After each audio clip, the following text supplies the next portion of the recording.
Okay, so now I'm going to provide a somewhat different point of view, not 100% in disagreement, but give you sort of a different overview of where I see the conflict lines coming in the oil market in the current economic crisis and in the sort of geopolitics we have today.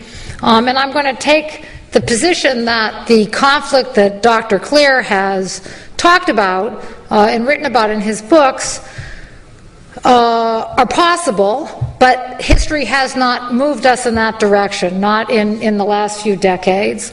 That actually what we've seen in the last few decades is that big consuming nations like the United States or Japan or China and Europe have found many different mechanisms to resolve shortages of resources, especially shortages in oil, and that those systems are working. We have the Strategic Petroleum Reserve here in the United States, and we can release that in coordination with our partners in Europe. What we saw during Iraq's invasion of Kuwait is that the community of nations work together to have a combination of allied oil producers increase their production and a combined use of strategic storage supplies in both Europe and the United States and Japan to use effectively to prevent the kind of shortages that might have plagued any particular economy. So, and even if you go back to 1973 and 1979, which in our minds we think of as being a bigger crisis, though I'm not sure in the context of $147 oil and a banking crisis we want to say 73 was a bigger crisis. But even in that time, before we had some of the systems we have in place today, like a futures market and a strategic stockpiling system and the ability to ration consumers, that we didn't have a war among consuming nations for the shortage then either. So my contention is the conflict lines that we've seen over oil are not really likely to be U.S.-China conflict. And that the global financial crisis might even make it even more remote, as Dr. Clear is saying. It's sort of to quote Vice President Biden in another context, there was sort of a reset button. And what we're seeing is, especially with the new administration of President Obama, but even under President Bush before him and the Democratic Congress, is that there's a greater attention in large consuming countries, not just here in the United States, but also in China and certainly in Europe, to address the rise in oil demand so that post-recession we might not see that kind of giant upward path that we saw over the last decade, that we're going to see things like better corporate average vehicle mileage standards here in the United States. So Ken and I have done some work on that, and we think at the 35 mile per gallon target that was hit in the 2007 bill, that might shave something like 2 or 3 million barrels a day off U.S. oil demand. And indeed, given those new policies and other efficiencies coming into the private automobile system in the United States, even the U.S. government now is predicting that oil demand might be flat in the United States out to 2030. And we've done some work where we've shown that if President Obama could actually put in his plan to get more plug-in and other kinds of more effective vehicles on the road, and the state of California gets its way and imposes the restrictions that they are planning to impose in the state of California, that we might wind up having a car fleet by 2025 or 2030 that's getting 50 miles to the gallon. And that would result in, even with the rebound effect that we'd all drive a little more because our car gets such good gasoline mileage, that could wind up reducing U.S. oil demand by 7 million barrels a day.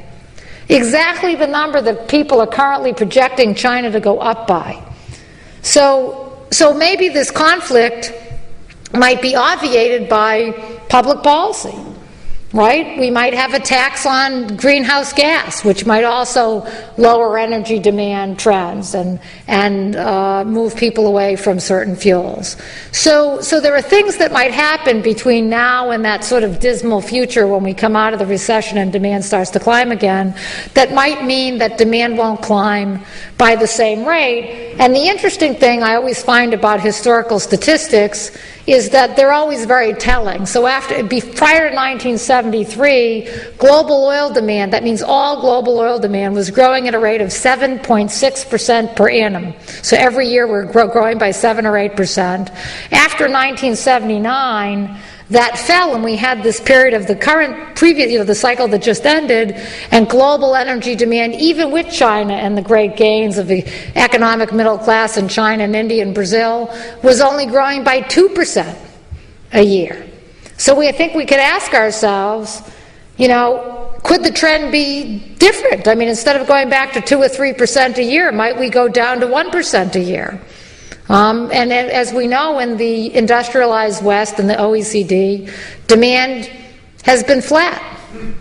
So, sort of an interesting thing to think about. Now, what I wanted to talk to you a little bit about is not really where military conflict comes in oil among consuming nations, because I even take sort of a passive view towards China going around and drilling in different places in the Caspian and so forth, because if you consider the world oil market like a swimming pool, if somebody takes a bucket of water and pours it into their end, the deep end, it means there's more water for us if we're in the shallow end. So there's just more water for everybody who's swimming, so I'm not sure that's necessarily a bad thing.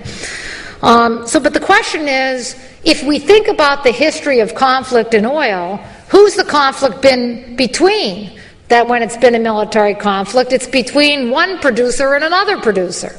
Iraq and Iran in the 1980s. Iraq invading Kuwait in 1990. So we have had this process that has turned out to be quite dangerous for our economy and quite deleterious to the people living in the Middle East and the kind of sustainable economic development that they're entitled to, is all these wars that we have among producers who get in a conflict, sometimes over other things, but sometimes over control of the oil market. And I see a conflict like that brewing right now. And we're going to talk about this a little bit in our new study, which is what I call the quadrilateral relationship, because it's not a triangle, because it's more than 3, between Israel, Saudi Arabia, Iran, and Russia. And you can see the outline of that conflict coming. It started in 2006, when Hezbollah in Lebanon, which is supported by Iran, and a lot of people think of Hezbollah as being a local Lebanese militia, but actually it was a militia planted in Lebanon by the Iranian government. The regulars of that militia are actually Iranian military personnel who eventually recruited Lebanese recruits.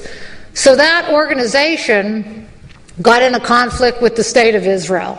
And there's been a tremendous amount of press in the United States, and I'm not going to go into that because that's not today's subject, about Israel's conflict with the Palestinians in the Gaza Strip and so forth. But the fundamental thing that the State of Israel, in my opinion, is focused on is that during that 2006 conflict with Hezbollah, Iran was supplying missile technology that was of a grave danger to people living in northern Israel.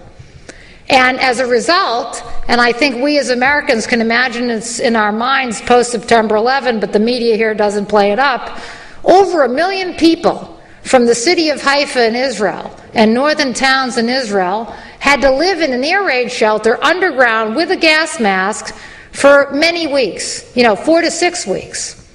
And if you can imagine us here in Houston having to go underground because Hugo Chavez had missiles, and we're all going to sit in the city of Houston underground waiting for our government to resolve it, you can imagine what a foreign policy priority it is to the government of Israel to resolve the possibility of Iran both having nuclear weapons and having missile technology. Because this is on the front page of the Israeli newspaper every single day.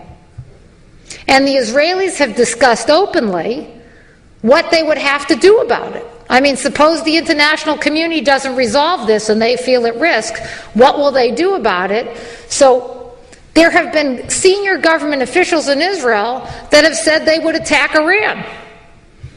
And the question is, will they bomb Bushehr, the Iranian nuclear plant? What does that accomplish for them? Not much. they're going to have to attack something that would incentivize the Iranian government to come to the negotiating table.